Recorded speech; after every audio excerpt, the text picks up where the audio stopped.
G'day mates, welcome back to my YouTube channel. In today's video, there's a lot to cover. We had Alien Nanite added to the game. It's that weird looking cube that was in the trailer at the start of the season. It's a pretty fun weapon. It creates a massive cube of like low gravity where you can teleport, you can jump around, you don't take fall damage, you can build anywhere and you don't have to anchor the builds. This was in competitive today, but it looks like it's since being taken out, which could also be a result of the fact that you use this item to make railguns. So today in Arena, you had the ability to get a railgun. So I don't know whether they've taken Nanite out of the game to get rid of it or whether it's because they wanted the railguns out. They tried to put a hotfix in the game and it didn't work. You could still craft the railguns in Arena. So I want to figure out whether Nanite is actually staying in the game, because if it does, this is going to make a lot of competitive players very unhappy. This item endgame would be absolutely ridiculous. Also, we have some teams to talk about. We have the TNA Team New Age Duo and Trio tournament over the next few days.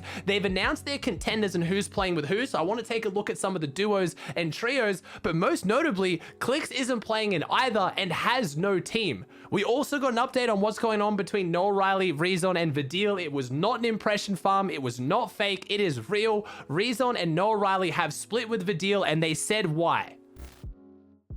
If you guys somehow missed it or you didn't get to play around with it, it's still in public matches. You can go use the Alien Nanites in pubs, but pretty much you throw it down, it makes this giant cube of low gravity for, I believe, 30 seconds. It's interesting. You jump around, you fly around in it. If you press space, you go up in the direction you're facing. If you press crouch, you go down. It's just, do I like the item?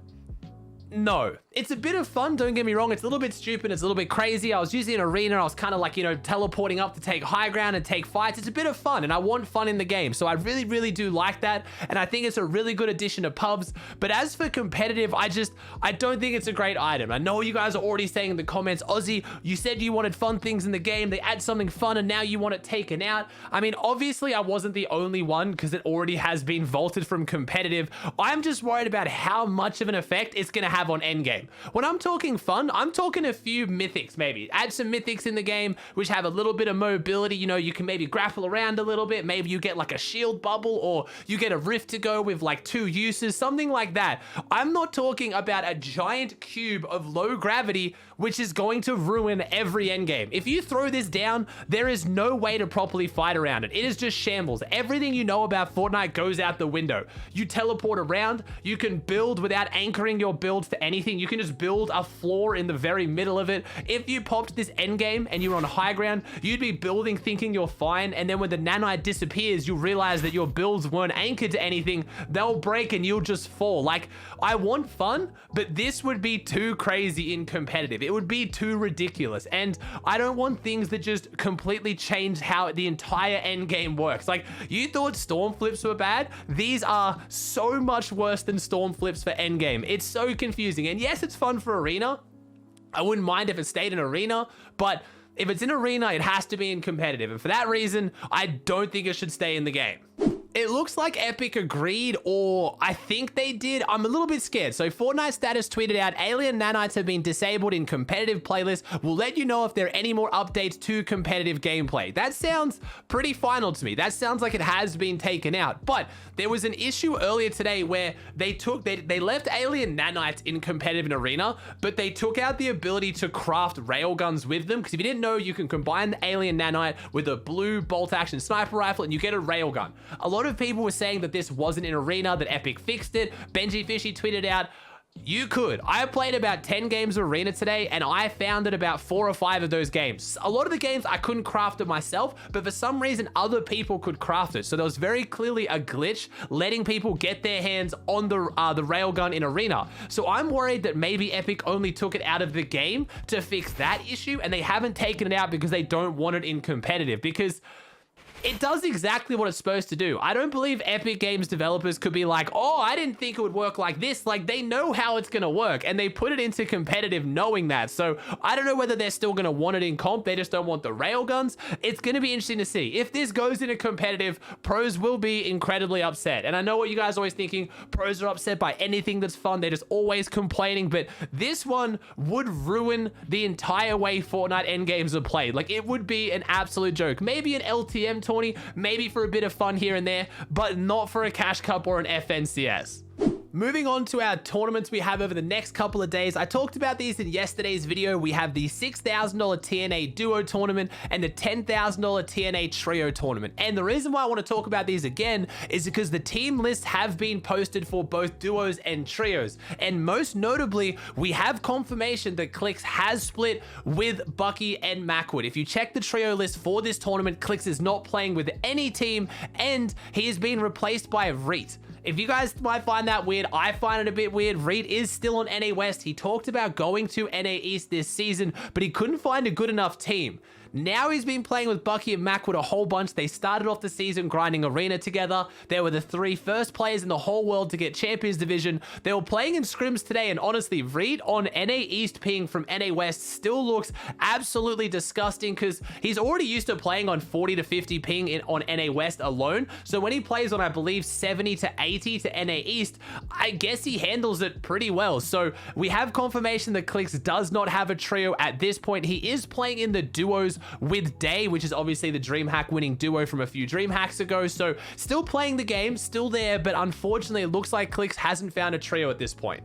Both tournaments look super exciting. We are going to see our first showing of the TNA boys, Muzz, Luda, and Speedy from OCE heading over to NA for this tournament. It should be super exciting. We have all the other big names. We have Booga, Nosh, and Avery, new team, but we have Centered, Edgy, Commandment, Jack Slacks, and Acorn, Gabe Tahi, Sprite, DJ and Aegis, Skittles. Like, you just go through the list. We have literally every big trio in NA East. We have a few new ones. Coop, Blake, and Bizzle have just formed now. Cease, Ved, and Tabney. There's a lot of new teams, and I'm very excited for it. If you look at duos, same story here. We have all the big names. We do have Speedy playing with Muzz because that's their duo here in OCE, but Luda is now stepping in with Avery, which I'm really excited to see. But we have Bucky and Macwood. We still have Creo Tragics because their new trio is Creo, Calc, and Tragics. We have Edgy and Stretch. We have Centered and Commandment, Clix and Day, Blake and Colazo, Jack and Acorn, DJ and Ages, Slacks and Illest. You get the picture. Both these tournaments are going to be ridiculously stacked, and we're going to get to see how the new duos fare because we do have Duo DreamHack around the corner. So remember, duos is important right now. DreamHack is back with a big prize money kicking off this season again, and we get to finally see some of our new trio teams. I'm waiting for this video to make my full breakdown of the tournament, but also the map. Like I've done for EU, who are the new teams, where are they dropping, how are they playing? I'm waiting for the TNA Trio tournament to do that. Again, if you guys are interested, I will be doing a viewing party on my Twitch channel at twitch.tv/AussieAntics for the duos and trios. We're running a bingo board. We're going to be commentating a few of the end games. It's going to be a good time, so make sure you swing by. But the teams are looking awesome. I'm really excited for this season with some of these new teams on the block. I think a lot of them could perform really, really well, especially the new trios that we've seen form. A lot of the players that have been struggling to find good teams for a while are looking pretty solid. Colazo's now playing with Glace and Trashy. Scoped has now found Mikey and Zlem. Booga, Nosh, and Avery, despite in scrims today, they were sounding a little bit heated, but I hope that was just a bit of a meme. I think they maybe were playing it up a little bit because they knew Booga was streaming. We get to see Saf, Stretch, and Kanata for the first time in a tournament, and honestly, right now, based on scrims, they are looking like one of the best trios in the world, or definitely NA East, and they've only been playing together since the start of this season, so I'm excited for these two tournaments.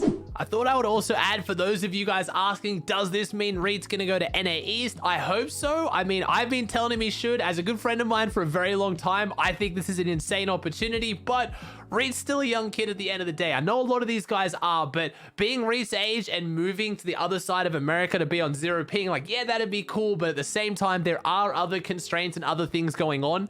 I think Reet, Macwood, and Bucky could absolutely dominate. I think they genuinely could be an FNCS winning team, and I think they get along well and play well together. I don't see why it wouldn't work, except for the fact that Reet's on West. So I hope it happens, but there's no real evidence to suggest it will happen. Just because Reet said last season he wanted to go to NA East if he got a good team doesn't mean they are officially playing together for this FNCS.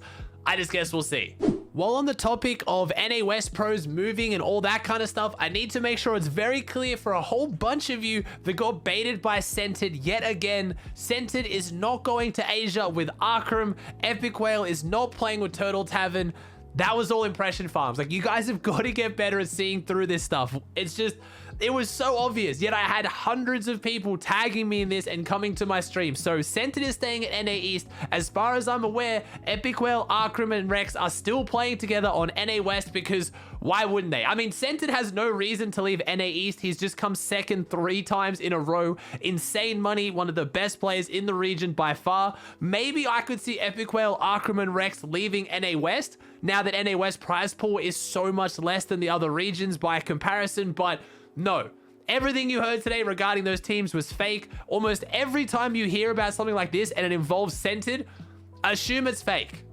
Moving on to Rezon, Noah Riley, and Vidil, who I talked about yesterday, it looks like we have confirmation. Rezon tweeted out, to just clear the situation, me, Noah Riley, and Vidil are still friends, but we split because we just don't enjoy playing with each other anymore, and me and Noah thought it would be better if we would look for one we don't beef in tournaments with. So it looks like it is what I said yesterday. It came down to chemistry issues. We've heard about this in the past. Rezon, Noah Riley, and Vidil split up, I think, 2 or 3 FNCSs ago. They got back together before the next FNCS started, played insanely well, and got a top 5 finish, but it looks like the chemistry issues are just not there. And I can understand that. Yes, this is a job at the end of the day. Yes, these guys make a lot of money, but they do still have to play together day in, day out, hours upon hours upon hours. It'd be like working a job that you hate. If you don't enjoy playing with someone, no matter how close you are as a friend, it's going to be rough practicing with them, and chances are you're not going to place that well. These guys are so ridiculously insane, they still place despite having chemistry issues for so long,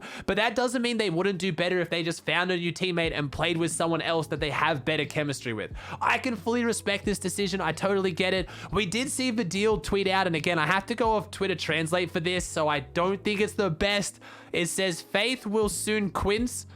Just don't get that, but it says just can't find a trio. So that part I get. So right now, Vidil unfortunately cannot find a trio. He said nobody drops his ego, I'm guessing their ego, or gives me a chance. Just remember the Queasy trioed with Jerky, even though Jerky had worse achievements and they won FNCS. So please drop your ego and try with me. So it looks like a lot of people don't want to try out Vidil, and I don't really get why this is. Like, Vidil is insane.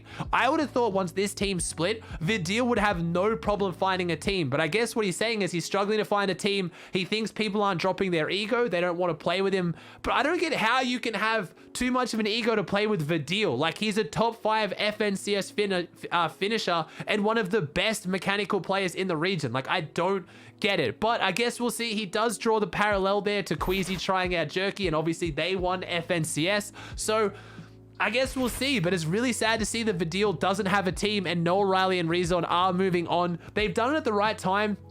There's about a week until Cash Cup starts. They got a bit of time to find a team, but if you're going to do this, you want to do it earlier rather than later when you have an FNCS around the corner. This does also mean for you Tayson fans, maybe Tayson now gets uncontested Believers Beach. We didn't know whether Reason's team was going to go there or what was going to happen, but it looks like the split is for real.